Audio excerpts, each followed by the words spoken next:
Okay, Evan, what do you, how did God bless you this morning? Got me up early, feeling good. Like had some awesome people come through today, and yeah, it's been good being around everyone. So I'm happy. That's awesome. Thank you. Yeah, of course. How did God bless you guys today? Oh, he woke me up today. He woke us Amen. up today. Amen. He woke us up today. It's our first day professionally. Wow. First day of school. What school? Valley Vista. Oh, nice. Cool. What are you guys excited about school? Being back with all my friends and being able to learn. That's awesome, man.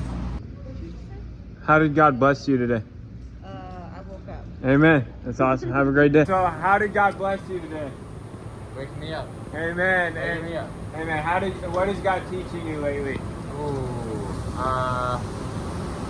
patience. To be patient. What is God teaching you?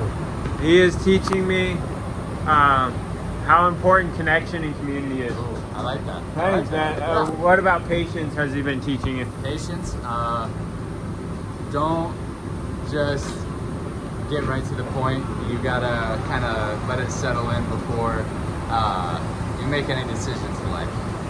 Amen. Amen. Thank you, brother.